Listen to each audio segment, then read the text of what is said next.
You are watching SBR News 1. Today's news updates. Let's watch.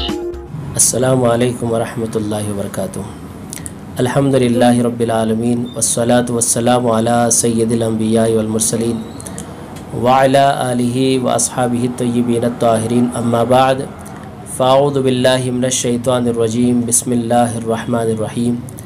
یا ایہا الذین آمنوا اتقوا اللہ وکونوا مع الصادقین. آمنت باللہ صدق اللہ العظیم.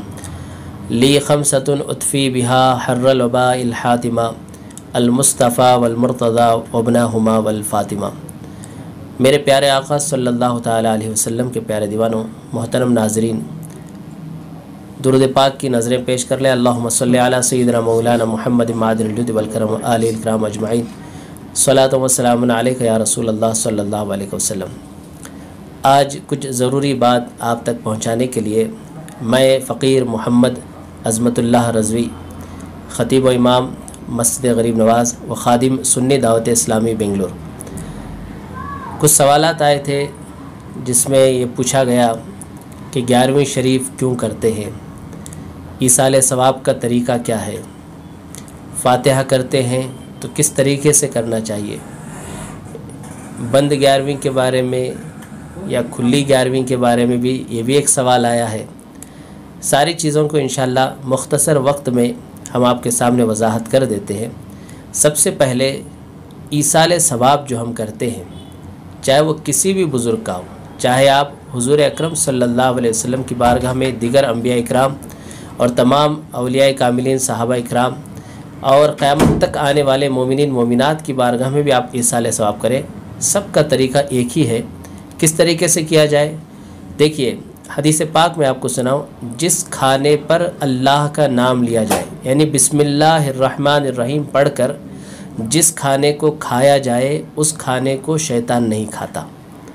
اس سے پتہ چلا جب بسم اللہ شریف ایک آیت پڑھنے سے کھانا شیطان نہیں کھاتا تو سورہ فاتحہ پڑھی جائے، سورہ فلق، سورہ ناس اور دیگر کئی صورتیں، سورہ یاسین، آیت الکرسی، اتنا سب پڑھ کر جب سنی حضرات فاتحہ دلاتے ہیں تو وہ کھانا شیطان کیسے کھائے گا؟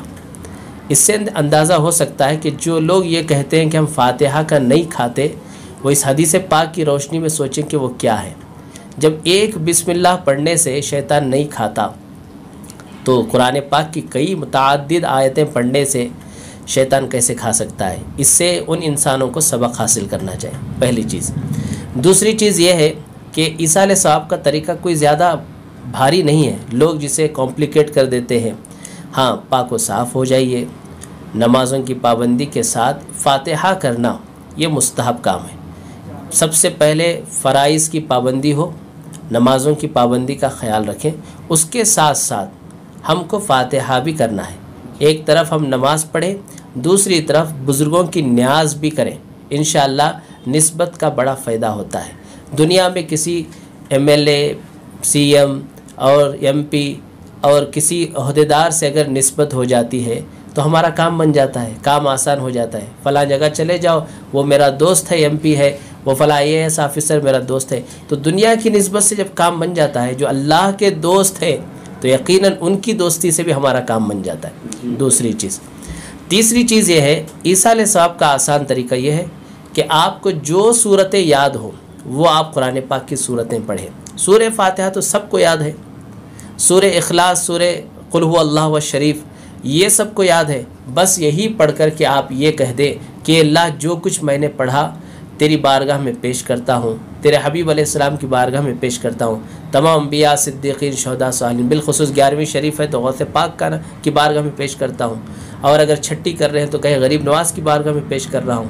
اسی طریقے سے جس بزرگ کی آپ فاتحہ دلا رہے، یا پھر گھر میں آپ کے گھر میں کسی بزرگ کا انتقال ہو گیا، والدین میں سے کوئی انتقال ہو گئے تو کہا کہ فلاں فلاں خاصتاً میں ان کو، میرے والدین کو ایصال ثواب کرتا ہوں، تو انشاءاللہ تعالی ہمارا یہ پڑھ کر پہنچانا یقیناً ان کی بارگاہ میں پہنچتا ہے.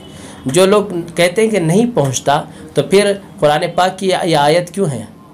ربنا اغفر لی ولوالدی وللمؤمنین یوم یقوم الحساب. اے اللہ ہمارے والدین کی بخشش فرما. اللہ ہمیں سکھا رہا ہے کہ والدین کے لیے مغفرت کی دعا مانگو. فاتحہ در حقیقت دعا ہی ہے.